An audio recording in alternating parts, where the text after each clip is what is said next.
Yeah, I mean, essentially, I just finished Star Wars and I needed a break, and I wasn't expecting to be thinking about the next film at all.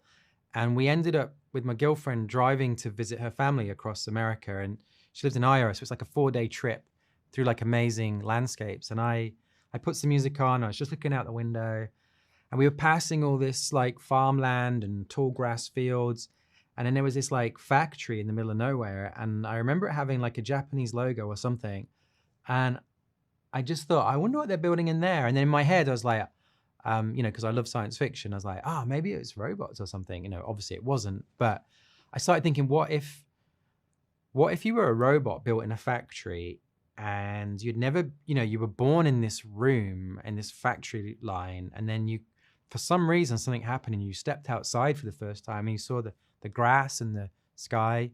Like, what would you think, was going on? What would you think of the world? And I thought it was a really nice little moment, like a scene from a movie, but not any movie I would ever make. And so I kind of threw it away. And then suddenly had another idea, like, oh, I know what could be happening. Maybe the robot escaped because of this reason.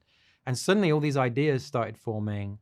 And very quickly, the idea for the movie came together. And normally it would take, it can take months, if not years, to figure out film. And it came, by the time we got to her parents' house, I had the whole movie kind of pretty, simply worked out in my head. And that's very rare. And so I was like, oh, maybe there's something in this. Like maybe maybe that I could, should pursue this for my next film. I really didn't want to do this movie in a studio against green screen. So we managed to talk the studio into letting us go to, into the real world to shoot real locations. We went to 8 different countries. We went to Nepal, Cambodia, Tokyo, Indonesia, Vietnam, Thailand, and shot in all these, like basically the best locations in the world. We found that if you could make the crew small enough, then the cost of flying anywhere in the world becomes cheaper than building a set, against green screen or something. So suddenly we were allowed to go wherever we wanted. And it was kind of amazing. The biggest problem was with all the traveling. We traveled 10,000 miles. It was kind of exhausting as well. And it was 6 months of filming, and it was just like far too long to make a movie with. But every time we stood somewhere and we're on like the beaches of Thailand or some paddy fields like in Indonesia, you get so excited about what you're seeing and how beautiful it looks. Like all that exhaustion just goes away. And we also were doing it, as we started planning the movie, the pandemic came along, and it was like, oh no, here we go. We're not going to be able to make this film now. And like everybody in the world, this terrible thing happened, and a year and a half went by. But then we were the first people into these countries after the rules changed, and we could go over there and film. And the great thing about that is there was no tourists. So we ended up in all these amazing locations. We were kind of the first ones in. So life was carrying on. People were really happy to see, Westerners again and tourists, but people, stopped wearing masks and were like happy to be out, and kids playing in the street. And so we thought it was really, like, it was very important to me that as a Hollywood film, we didn't come into these villages and environments and like block off the street and push all these people out. Like the best thing about these locations are all the faces and all the crazy randomness, like the little, farm animals and livestock that just run across the street in the middle of a shot and things like this. And so we got very small, and the crew hid out the way, and it allowed us to film with all these amazing actors in these real locations, but kind of keep the village life and the real world flowing through. And then we added, like with Industrial Light and Magic, we managed to add all the science fiction on top. And I think the result is, you get a much more rich, believable, like random world that you don't really see in big epic sci-fi Hollywood films. I don't like films that preach at the audience. I think everyone who watches a movie where you're being force-fed, some sort of message too much, you kind of reject it. And so when you write a movie, if you sit down and go, okay, I'm going to make a film about prejudice, you're going to make a terrible movie. And so what you do is you find something that interests you. And the thing I found really interesting is this idea that you can save humanity. All you have to do, like AI is taking over the world. All you have to do to save humanity is kill this top breakthrough AI, this super AI that is the first thing and only thing that can surpass humankind.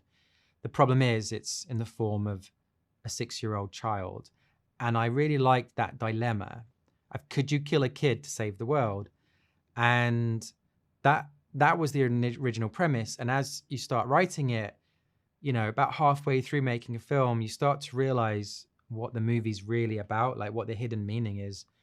And science fiction is always a metaphor for, probably one of the best genres to have, as because everything's really a metaphor for something else. And in our movie, AI and robots were kind of representing people who are different to you, like the other people that we often see as the enemy. And the idea of like, how would you feel if you were AI? And in a way, you probably feel like a slave to humans, and that we were the bad guys. And so I wanted to create a story that kind of threw a hero into that world and made them question all their preconceptions. And I think that's what science fiction is best at. It usually takes something, that's from the real world and just twists it upside down. And then suddenly everything you thought you believed, you start to not be so sure of. And I think the best kind of science fiction that's got like meat on the bone like that is, as much as it's fun to watch spaceships and explosions and robots, if there's not some sort of meaning, some deeper meaning at the heart of it, then it's all kind of pointless. And I know the films I've carried through the years that I grew up loving had this kind of significant, message at the heart of them that you kind of keep in your pocket even when you're an adult. I spent, the last film I did was Star Wars Rogue One film, and I kind of spent 7 years waiting for a film that could go on the big screen. I didn't want to do, no offense, I love TV and stuff, but I didn't want to do something for TV. I wanted to, I grew up loving cinema. And one of the things that happened when we made this film is we used these 1970s cinema lenses that, gave the film the look of films from the 70s and 80s. And when you put them on the modern camera, a strange thing happens that never used to happen before, which is it basically doubles the width of the aspect ratio, it's called, of the film. And so you end up with this really wide screen, like super, like Vista Vision type movie. And we begged the studio, please let us release it in this like crazy wide format. And they were like, no, you can't, because, films, no one releases in movies like that. And so we looked, and there was a President Quentin Tarantino had done Hateful Eight in 276:1, which is that crazy wide format. And like films like Ben-Hur before that. And so they let us release it in 276. And so that's like ultra widescreen. And so you've got to go see it on the biggest screen you can find. Like, it's a very immersive film. We shot in 8 different countries that had incredible vistas. It's designed for the big screen. There's so many details, science fiction, futuristic, crazy, random things that are in this movie. It was never made for your phone or even TV. It's like, you've got to go to the cinema and see this. I feel like, the ultimate goal of any filmmaker is, let's be honest, it's like, if you can make people tear up or cry when they watch a movie, like, there's no bigger accolade than that. And I remember as a kid, going to see E.T., excited about seeing an alien maybe in a spaceship or something, and got sucked into this relationship that made me like bawl my eyes out. And it still makes me cry now as an adult watching it. And so like that was the high benchmark of like want to do something science fiction and robots and all this, but the ultimate goal is to take the audience on this journey where they might come in with preconceptions about, the kind of film they're going to see and what they think of AI and, all that technology, but they get sucked in, and there's this problem. There's this kid, you can win the war, you can save the world, just kill this kid. That's all you got to do. But the kid seems quite real. I kind of like the kid.